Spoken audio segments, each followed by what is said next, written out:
The assumption inside Washington was simple, almost comforting. Canada would stay where it had always been, close enough to rely on, far enough not to challenge, and deeply integrated into every major NATO decision through the United States. In that assumption, Canada was not just an ally. It was predictable, manageable, already accounted for in every calculation. But assumptions like that only survive until someone stops behaving the way they are expected to. It began with a deliberate block. No headlines, no official statement, just a notification from Brussels that Canada would not be included in a key preliminary NATO planning session. The kind of session that never makes the news, but quietly shapes what the news will become months later. The explanation was routine, almost dismissive: scheduling overlap, limited seats, internal restructuring. In Washington, under Trump's direction, it was barely noticed. In Ottawa, it was understood immediately for what it was: not an oversight, but a calculated block. At the center of Ottawa's response was Mark Carney, not with public statements, not with confrontation, but with silence and timing, because the problem was not the block itself. The problem was what it revealed. For years, Canada's position inside NATO had been stable, not because it was strong, but because it was assumed to be permanent.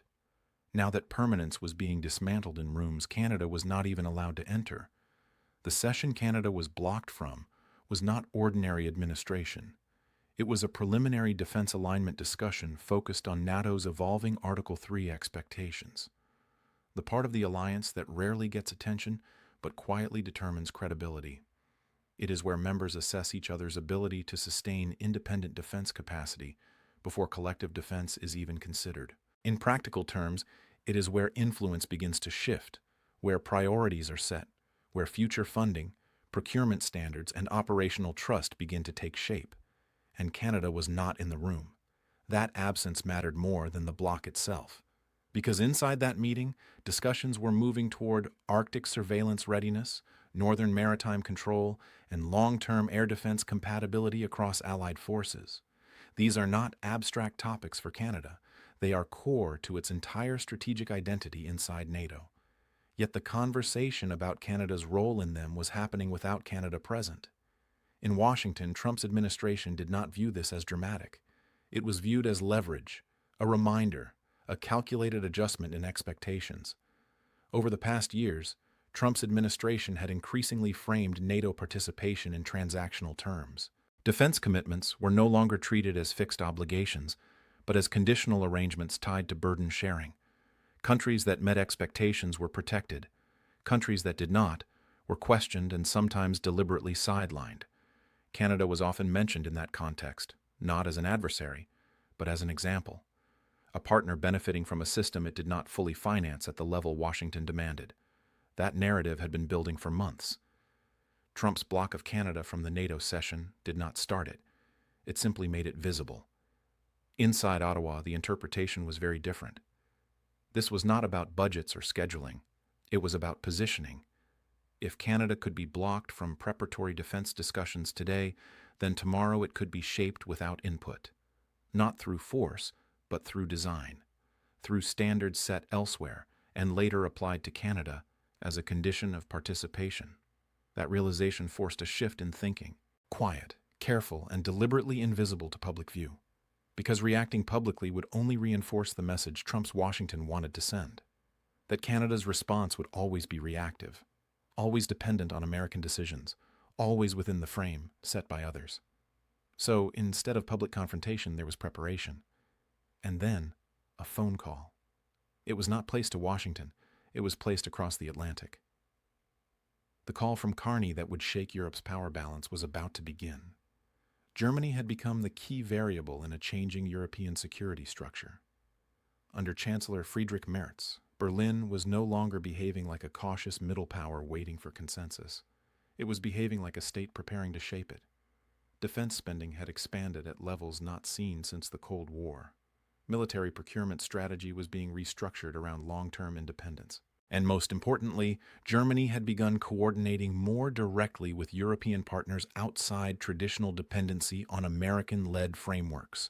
For Ottawa, this was not a symbolic relationship. It was an opening, a different kind of access point into global defense architecture, not a replacement for NATO, not an exit from the United States, but something more subtle. An alternative channel of coordination that did not require Trump's permission to exist. When Carney's call reached Berlin, it did not begin with complaint or protest. It began with alignment. The message was not that Canada had been blocked. The message was that Canada had noticed where decisions were starting to move, and it intended to participate in that movement directly. What followed was not announced, not confirmed publicly, but understood in diplomatic circles within hours. Europe's power balance had just registered a tremor it had not expected. Discussions around joint defense industrial cooperation began to accelerate. Conversations about integrating Canadian aerospace capacity into European procurement frameworks gained urgency. And perhaps most significantly, quiet alignment emerged around Canada's ongoing evaluation of its fighter aircraft strategy and how that decision could connect to next-generation European defense development. None of this broke NATO. None of it challenged formal alliances, but it changed something more important. It introduced an additional layer of possibility, a parallel track where Canada was no longer only responding to Trump's Washington, but also engaging with Europe as a strategic partner in its own right. And that is where the shift began to shake Europe's power balance beyond Ottawa and Berlin. Because in international politics, what matters is not just what changes, but what becomes thinkable. For decades, it was unthinkable that Canada's core defense decisions could be meaningfully shaped outside American structures. Now, that assumption was no longer absolute. Trump had blocked Canada from the table, but Carney's call had opened an entirely different one. Washington had not been officially notified of anything significant. There was no announcement to respond to, no crisis to contain, no diplomatic rupture to manage. But inside intelligence briefings and alliance monitoring reports, a pattern was forming that could not be ignored. Canada was not leaving NATO. It was not distancing itself from the United States, but it was quietly building additional relationships that reduced the exclusivity of Trump's influence over its decisions. And in geopolitical terms, that is often the most important shift of all. Not separation, not confrontation, but diversification. Because once a country demonstrates that it has credible alternatives, even partially, even gradually, every negotiation that follows changes shape. Power does not disappear. It adjusts. It recalibrates. It becomes something that has to be maintained, not assumed. And Washington, for the first time in a long time, was being forced to consider that Canada's position inside the alliance system was no longer defined only by proximity. It was beginning to be defined by options. Trump's block had triggered the opposite of what it was designed to achieve. Washington did not react immediately, not because the situation was insignificant, but because it did not yet fit into a clear category. It was not a diplomatic crisis. It was not a formal protest. It was not even an open disagreement. On paper, nothing had changed. Canada was still inside NATO, still inside NORAD, still inside the Five Eyes network, still formally aligned in every structure that mattered. But inside Washington's strategic circles, something harder to define was beginning to surface. A shift that did not look like confrontation, but did not behave like full alignment either. It looked like movement, quiet, controlled, and deliberately indirect. The kind of movement born directly from Trump's decision to block Canada at NATO, movement that does not trigger alarms at first, because it does not break rules. It simply starts existing outside assumptions. The assumption in question was simple. Canada's defense identity was structurally tied to the United States, not just politically, but operationally, industrially, and technologically. Fighter procurement, surveillance systems, intelligence sharing, Arctic monitoring, maritime defense, all of it flowed through integrated systems that had been built over decades. That integration was so deep that it was rarely even described as dependent.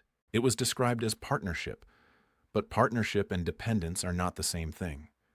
And what Carney's call to Berlin began to reveal was that integration does not eliminate the possibility of alternatives. It only raises the cost of creating them. Trump's block of Canada from the NATO planning session had been treated in Washington as a minor administrative adjustment, a routine recalibration of participation lists in a system that constantly rotates involvement among members. But what was missed in that interpretation was not the action itself, but the reaction it triggered in Ottawa's internal thinking. Because for Canada, the issue was not being blocked from a meeting. The issue was what it implied about future access. If early-stage defense planning could be reorganized without Canada present, then Canada was no longer guaranteed a voice at the beginning of strategic design. And in alliance systems, the beginning is often where influence matters most. Once frameworks are set, participation becomes implementation, not authorship. That distinction mattered deeply to Carney's team. Because Canada's long-term defense posture has never been about dominance. It has been about access. Access to intelligence, access to planning, access to systems that ensure relevance inside larger strategic architectures. Without that access at the formation stage, Canada risks shifting from participant to subscriber, from contributor to consumer. So, the response was not emotional, it was structural. The call to Germany was not an isolated diplomatic gesture. It was the call that shook Europe's power balance, opening a channel that had been quietly developing for months through secondary contacts, defense industry discussions, and multilateral economic forums. Germany under Chancellor Friedrich Merz was already moving in a direction that made such a conversation not only possible, but strategically logical. Merz's Germany was not the Germany of previous decades, cautious and reactive inside NATO structures. It was increasingly proactive. Defense spending had been expanded under a revised fiscal framework that allowed long-term military investment outside traditional constraints.